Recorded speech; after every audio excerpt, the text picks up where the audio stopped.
31 वर्षीय व्यक्ति ने अज्ञात कारण से लगाई फांसी। शुक्रवार सुबह मेडिकल कॉलेज में कराया पीएम। नाबालिग से दुष्कर्म का आरोपी गिरफ्तार। विदिशा पुलिस ने 2 घंटे में पकड़ा। आर्य मंदिर के पास रहने वाले एक परिवार की सदस्यों ने एसपी से लगाई गुहार। पत्नी से परेशान पति पहुंचा एसपी ऑफिस। झूठे केस में फंसाने की धमकी का आरोप। यातायात पुलिस द्वारा स्कूली ऑटो चालकों और ऑटो की हो रही जांच, बनाए चालान। सरकारी स्कूलों की खाली जमीन बनेगी आय का जरिया। हरित क्रांति योजना से 10 साल में शादी की तैयारी। टीम ने मौके पर पहुंचकर रुकवाया बाल विवाह। शमशाबाद में किसानों का विरोध प्रदर्शन। सिविल लाइन थाने के करैया खेड़ा रोड पर रहने वाले 31 वर्षीय मनोज लोधी ने अपने घर में पंखे के कुंदे से फंदा बनाकर फांसी लगा ली, जिससे उनकी मौत हो गई। परिजन मेडिकल कॉलेज लेकर पहुंचे, जहां डॉक्टरों ने उसे मृत घोषित कर दिया। वहीं पुलिस की मौजूदगी में शुक्रवार सुबह 11 बजे मेडिकल कॉलेज में उसका पीएम कराया जा रहा है। फिलहाल आत्महत्या के पीछे पारिवारिक कारण बताया जा रहा है। पुलिस मामले में मर्ग कायम कर जांच में जुटी है। जी भैया, क्या नाम है? नरेंद्र लोधी मेरा नाम। ये हमारा बुआ का लड़का है। क्या नाम है और क्या उम्र थी और कहाँ रहती? मनोज लोधी है उसका, और उसकी उम्र थी 27 साल, और ये मतलब करई के रोड पर रहती है। क्या करना चाहेंगे? सर फांसी लगा ली। कुछ कारण परिवार में? जी, परिवार में कुछ कारण कोई कारण पता नहीं है। हमें तो काम से आया था, हमें जानकारी नहीं इसकी। मैं सब इंस्पेक्टर बीडी सिंह थाना सिविल लाइन से हूँ। ये जानकारी मिली थी कि मृतक हैं मनोज लोधी करके, पिता स्वर्गीय श्री शिवदयाल लोधी। ये 30-32 साल के हैं और पारिवारिक कारणों से कारण जो भी उन्होंने घर में अपने मतलब पंखे के सारे कुंदा लगा था, उससे तौलिया के सारे फांसी लगा ली इन्होंने। अब मृत्यु मतलब फांसी क्यों लगाई कारण अज्ञात है, जाँच चल रही है। इसमें पीएम करवा रहे हैं बॉडी का, परिजन में इनको बच सकें। विदिशा की नटीरन में पुलिस ने एक बड़ी कार्रवाई की है। यहां 10वीं की एक छात्रा के साथ दुष्कर्म करने वाले आरोपी को पुलिस ने शिकायत मिलने के मात्र 2 घंटे के भीतर गिरफ्तार कर लिया है। आरोपी पेशे से एम्बुलेंस चालक है, जिसने शादी का झांसा देकर नाबालिग के साथ गलत काम किया था। पूरा मामला नटीरन थाना क्षेत्र का है। आरोपी गौरव मालवीय ने स्कूल आने जाने के दौरान छात्रा से जान पहचान बढ़ाई और उसे शादी का झांसा देकर अपने कमरे पर ले गया, जहां उसके साथ दुष्कर्म किया गया। जब छात्रा को पता चला कि आरोपी पहले से शादीशुदा है, तो उसने दूरी बना ली। इसके बाद आरोपी उसे बदनाम करने की धमकी देने लगा। पीड़िता की शिकायत पर पुलिस ने तुरंत एक्शन लिया। एसपी रोहित काशवानी के निर्देश पर टीम गठित की गई और आरोपी को घेराबंदी कर महज 2 घंटे में पकड़ लिया गया। पुलिस ने आरोपी के खिलाफ पॉक्सो एक्ट और अन्य गंभीर धाराओं में मामला दर्ज कर उसे जेल भेज दिया है। नटीरन थाना क्षेत्र के अंदर एक नाबालिग दुष्कर्म का मामला सामने आया है। ये एक नटीरन में एक कायमी हुई है परसों के दिन, जिसमें मुख्य रूप से एक नाबालिग 16 साल की जो बच्ची है, उसके साथ एक दूर के रिश्तेदार हैं, उसका जो आरोपी है मेन, उसके द्वारा बलात्कार किया गया उसको झांसे में लेकर। और उसको वहीं चूंकि दूर का रिलेटिव भी था, एक आध दिन इसने अपनी मोटरसाइकिल से स्कूल छोड़ने का बहाने ले जाना है, उसका संपर्क बनाया, फिर उसने झांसा देकर बलात्कार किया उसने मल्टीपल टाइम। अभी जब उसकी पत्नी को पता चला तो उसने हल्ला किया होगा, तो उसमें बाहर निकल के आई, दिन रिपोर्ट हुई है। तो इसमें विधिवत एफआईआर पंजीबद्ध कर ली है बलात्कार और पॉक्सो एक्ट की धाराओं के अंतर्गत। आरोपी को पुलिस ने गिरफ्तार कर लिया है। विधिवत इसमें विवेचना की जा रही है, मतलब सख्त कार्रवाई करेंगे। ये एम्बुलेंस चालक है, एम्बुलेंस चलाता रहा। आर्य समाज मंदिर के पास रहने वाली संध्या विश्वकर्मा अपने पति और बच्चों के साथ एसपी कार्यालय पहुंची। लिखित शिकायत करते हुए मकान मालिक रानू शर्मा के खिलाफ शिकायत की, जिसमें उन्होंने बताया कि मकान खाली करने के लिए उनके मकान मालिक बोल रही हैं। हमने कुछ समय मांगा है, लेकिन वो तरह तरह के आरोप प्रत्यारोप लगाकर हमारे साथ चालूगी करती हैं। कल बच्चों, पत्नी और पति के साथ मारपीट भी की गई। संध्या ने बताया कि उनके पति के खिलाफ झूठी 376 की शिकायत करने की धमकी महिला द्वारा दी जा रही है। उन्होंने सपा से इस मामले में गुहार लगाई है। उन्होंने कहा कि 2 से 3 दिन का वक्त मकान खाली करने के लिए मांगा है, लेकिन मकान मालकिन लगातार दबाव बना रहे हैं। मैं इस मामले में सुनवाई करते हुए एडिशनल एसपी आश्रम चौबे ने कहा कि मामला अभी फिलहाल छोटा है, लेकिन उसको बढ़ाने में समय नहीं लगेगा, इसलिए पुलिस अपने स्तर पर इसमें संज्ञान ले रही है। दीपक भी अपने घर को जल्द खाली करने के लिए तैयार है। संध्या विश्वकर्मा। क्या नाम है? संध्या विश्वकर्मा। जी, कहाँ से आई है? विदिशा कौन सी गली? बिंदु शास्त्री। क्या हुआ था एसपी ऑफिस आई थी? सर बच्चे खेल रहे थे, धूल उड़ा रहे थे गाड़ी पे, तो उस पे ही झगड़ा करने लगे, घर में घुस के मार दिया मेरे पति को और मुझे ही मारने लगे, मेरे बच्चे को भी मार लेंगे, धमकी देने लगे। कौन दे रहा था? मकान मालिक कह रहे 376 लगा देंगे हम आपको, और वीडियो बनाने लगी उनकी लड़कियां। आज की वीडियो बना ली। हमारे पति से चिपक कर वीडियो बनाने लगी, कहने लगी जो मेरे साथ जबरदस्ती कर रहा है। आज किसके पास आई? एसपी साहब के पास। दीपक विश्वकर्मा, विदिशा विश्व बिंदु गली आर्य समाज मंदिर के पास में रहते हैं। क्या समस्या थी जो एसपी ऑफिस आए थे आज आप? जी, मकान मालिक कह रहे हैं कमरा खाली करो। हमने बोला 2-4 दिन में कमरा मिल जाएगा, हम खाली कर देंगे। वो रोज धमकी देती है, हमसे छेड़ती हैं, जबरदस्ती कमरा में घुस के आके और हमसे बोल रही थी 76 के केस में हम अंदर करवा देंगे। हमें भी मारा, हमारी पत्नी को भी मारा, हमारे दोनों बच्चों को मारा। क्या कह रही है? एकदम कमरा खाली करो। जी, हमने बोला 2-4 दिन का मोहलत दो, हम कमरा खाली कर देंगे, मिल जाएगा। हम देख रहे हैं सर कमरा नहीं मिल रहा अभी जी, अभी नहीं मिला कमरा। कुछ लोग किराएदार थे जो आज फैसले कराए थे मार्केट के। ये एक आवेदन प्रस्तुत किया है इन्होंने कोतवाली थाना क्षेत्र अंतर्गत। ये 2-2.5 साल से किसी मकान में किराए से रह रहे हैं कमरा लेके, और इनका कहना है कि 2-2.5 साल अच्छा चलता रहा। अभी बच्चों ने गाड़ी पे धूल डाल दी होगी, उस बात को लेकर विवाद हुआ था।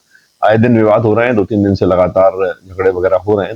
उनको समझाइश दी गई है, अनावेदक पक्ष को थाने बुलाया गया है। इन दोनों पक्षों को कोशिश करेंगे कि विवाद बढ़े नहीं, और ये मकान ढूंढना इन्हें शुरू कर दिया है। 2-4 दिन में ये नया कमरा लेके वो खाली भी कर देंगे तो विवाद हमेशा के लिए खत्म हो जाएगा। अभी जो है एसओएस के लिए इनको थाने में बताया गया है कि इन दोनों पक्षों को बुला लें, क्योंकि अभी विवाद कोई बहुत बड़ा नहीं है, लेकिन आगे चल के मारपीट या अन्य झगड़ा या कोई अन्य महिला संबंधी अपराध की रिपोर्ट भी इसमें आ सकती है। तो इसको हम लोग प्रिकॉशन ले रहे हैं कि वो दोनों पक्षों के लिए जो विन विन कंडीशन है वो बन जाए। मध्य प्रदेश के विदिशा में एक अनोखा मामला सामने आया है, जहां एक पति ने अपनी ही पत्नी से परेशान होकर एसपी कार्यालय में गुहार लगाई है। करारिया क्षेत्र में रहने वाली जीवन जाटव ने आरोप लगाया है कि उनकी पत्नी पिछले 2 सालों से लगातार प्रताड़ित कर रही है, पैसों की मांग करती है और झूठे केस में फंसाने की धमकी दे रही है। फरियादी का कहना है कि पत्नी घर की जीवर और नकदी लेकर मायके चली गई और बीच बीच में आकर विवाद करती है। इस मामले में उन्होंने पहले भी स्थानीय थानों में शिकायत की, लेकिन सुनवाई नहीं हुई। वहीं पुलिस का कहना है कि मामला पारिवारिक विवाद का है, जिसे महिला थाने को जांच के लिए सौंपा गया है और दोनों पक्षों से बात कर समाधान निकालने की कोशिश की जा रही है।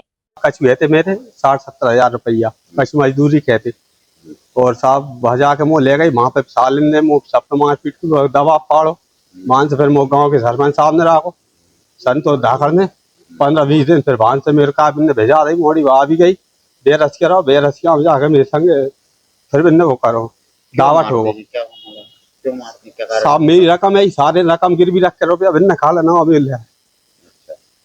किसी से कोई संबंध वगैरह सर संबंध वगैरह का पता नहीं, पर ऐसा है कि मैंने तुम्हारे रुपये नहीं दिया पर भगी ले लेती, सो भी खा जाती झूठी साची माते बात दर के दूसरे को लेती के इन्हें चलाए।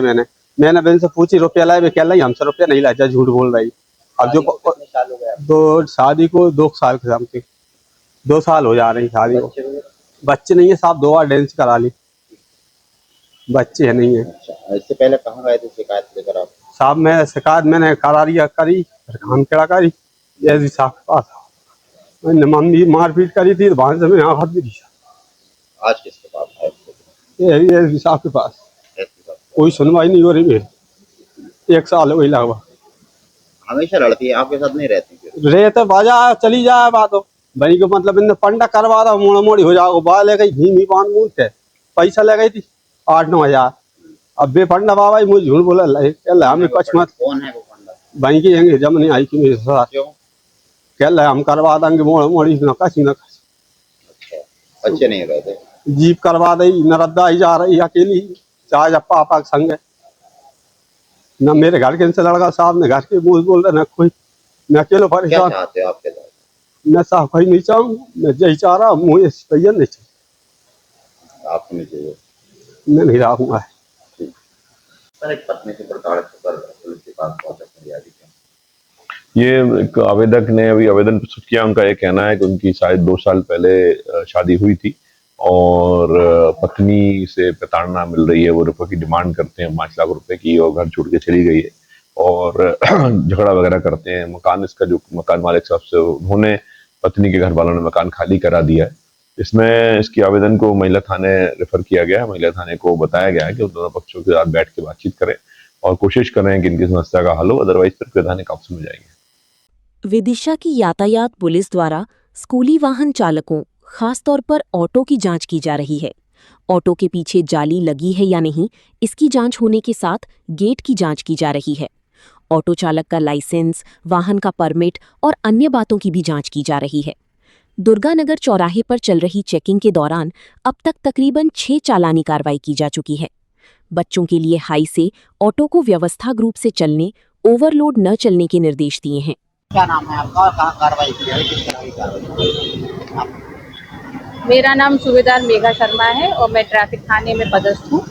और आज हम लोग यहाँ दुर्गानगर चौराहे पर जो स्कूल वाले ऑटो हैं, जिन स्कूल में लगे हुए हैं, जो बच्चों को, छोटे बच्चों को ले जाते हैं खासकर, तो उनमें पीछे जाली लगी है या नहीं लगी है, उनके कागज़ कंप्लीट हैं या नहीं, जो चालक है उसके पास ड्राइविंग लाइसेंस है या नहीं, ये सारी चीज़ें चेक कर रहे हैं। काफ़ी समय से देखा जा रहा है कि बच्चे ओवरलोडिंग होती है इस ऑटो में और ऑटो पलटने की घटनाएं होती हैं।